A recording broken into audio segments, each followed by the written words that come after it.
बरिमाखायाव समाजसनसाय बिफाना फसंदान फालिदों। बाक्सा जिल्लानि बरिमाखायाव दिनै तिहु बर्मा जथाय गथ'सा अनसाय मावख'नि सिङाव बरिमाखा मण्डलनि बानजायनायाव फसंदान फालिनाय जायो। बरिमाखा मण्डलनि अंगनबादि मिरुनि मावफारिया हेफाजाबगिरिफोरा ज' जानानै गिबियाव ओनसोलाव मोनसे सावस्रि सांग्रांथियारि हानजा सुरनाय हाबाफारि लायो। हानजा सुरनाय हाबाफारियाव सावस्रिनि सोमोन्दै गुबुन गुबुन सांग्रांथियारि स्ल'गान होनानै रायजो राजाफोरखौ सांग्रां खालामनो नाजायो। बेनि उनाव बरिमाखा मण्डलनि आफादगिरि नीलिमा बर'नि मासि सामलायनायाव मोनसे मेलबो खुंनाय जायो।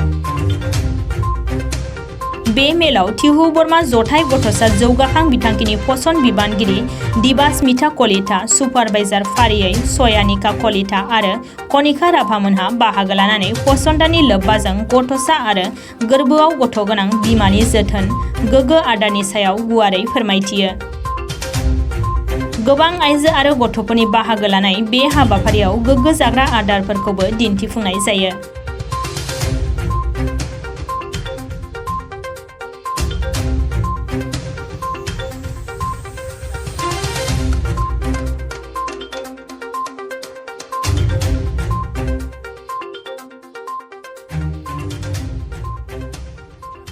ICDS প্ৰজেক্টৰ সুপাৰভাইজাৰ সয়ানিকা কলিতা হয়।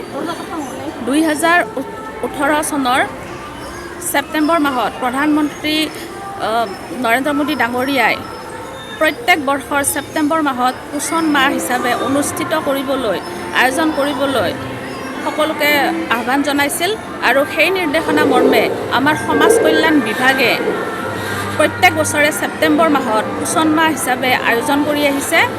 আৰু এইবাৰো 2022 বৰ্ষৰ 10 ছেপ্টেম্বৰৰ দিনা আৰু এইবাৰ 2022 বৰ্ষৰ ছেপ্টেম্বৰৰ গোটেই মাহটো আমি সমাজ কল্যাণ বিভাগে পোষণ মাহ হিচাপে আয়োজন কৰিছোঁ। আৰু ইয়াৰে কাৰ্যসূচী হিচাপে পোষণ মাহৰ কাৰ্যসূচী হিচাপে তিহু বৰ্মা ICDS প্ৰজেক্টৰ অন্তৰ্গত বৰিমাখা চাৰ্কুলৰ ফালৰ পৰা বৰিমাখা দৰবাৰ হলত আজি এখন পোষণ মাহৰ ওপৰত পোষণৰ ওপৰত এখন ৰেলী আয়োজন কৰা হৈছিল। আৰু সেই ৰেলীখন হৈ যোৱাৰ পিছতে আমি পোষণ পঞ্চায়তৰ ওপৰত সজাগতা অনাৰ কাৰণে ৰাইজৰ আগত অৱগত কৰোৱাৰ কাৰণে পোষণ সম্পৰ্কে সেইকাৰণে এখন মিটিং আয়োজন কৰা হৈছে, এখন সজাগতা সভা আয়োজন কৰা হৈছে। আৰু এই সজাগতা সভাত বিভিন্ন ধৰণৰ কাৰ্যসূচী আছে। ইয়াত ছ'চিয়েল ৱেলফেয়াৰ ডিপাৰ্টমেণ্টৰ লগতে বিভিন্ন বিভাগৰ পৰা অতিথিবৃন্দ আহিছে।